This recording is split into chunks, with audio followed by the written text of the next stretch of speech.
Et si je vous disais qu'il existe une solution pour avoir un satellite sans le mettre en orbite et sans utiliser de ballon? Je vais vous le dire, mais il va falloir qu'on prenne 5 minutes pour en parler.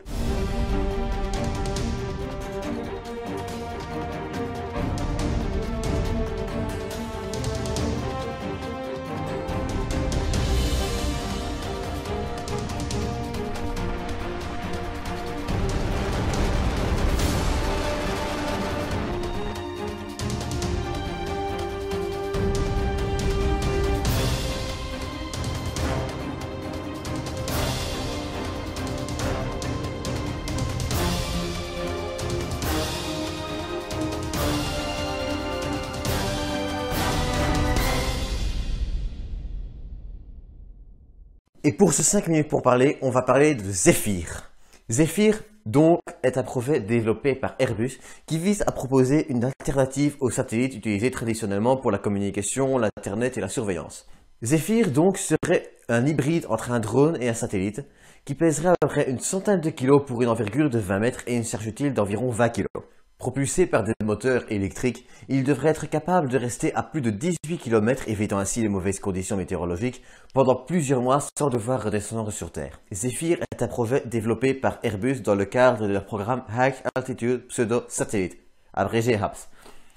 L'objectif de Zephyr est ainsi de proposer aux nations comme aux entreprises privées de disposer d'un satellite sans devoir y mettre les moyens techniques et le prix. Il est développé à partir de 2003 par la compagnie Kinetic et sera ensuite racheté par Airbus en 2013. Zephyr sera décliné en deux versions, Zephyr S et Zephyr T pour Zephyr Twin. Il sera en effet 2 fois plus grand qu'un Zephyr normal. Il sera surtout utilisé pour les charges lourdes, telles que les communications, l'internet, radar, lidar, etc. Là où Zephyr S s'occupera plus des petites charges. Les différentes versions de Zephyr pourront ainsi remplir plusieurs missions. La surveillance côtière et frontalière, l'imagerie en continu et la détection de missiles et bien d'autres pour citer Airbus. Zephyr a également battu le record du plus long vol en 2008 avec 83 heures et 37 minutes sur l'équivalent de 3 jours et 3 nuits. Il battra également encore un autre record en 2010, celui du vol le plus haut avec 18 km d'altitude. Il restera d'ailleurs à ce moment-là en vol pendant 14 jours. Pour résumer rapidement ses avantages et citer Airbus, une fois n'est pas coutume, il aura l'endurance d'un satellite, la précision d'un avion et le prix inférieur aux deux. De plus, il sera entièrement réutilisable et pourra ainsi remplir plusieurs missions. Effectivement, puisqu'il fonctionnera sur batterie avec de l'énergie solaire, rien ne l'empêchera en fin de vie de venir se poser afin que ses batteries soient remplacées.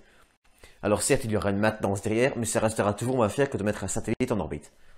Flexible, facile à utiliser, abordable, écologique et réutilisable, Zephyr a tous les avantages pour se faire un nom d'ici les prochaines années, le temps que ses premiers prototypes, actuellement en cours de production, ne soient testés entièrement et ne puissent être commercialisés. Personnellement, je suis persuadé que Zephyr aura un grand impact.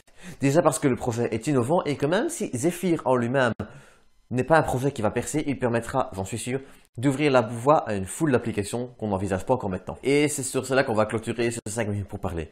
Un peu plus court que la normale, même si c'est vrai que la normale est plutôt courte ces temps-ci. Je vais essayer de me rattraper bientôt, c'est promis. En attendant, j'espère qu'il vous aura plu. Si c'est le cas, vous connaissez la musique. Quant à moi, je vous dis à très bientôt pour un prochain 5 minutes pour parler.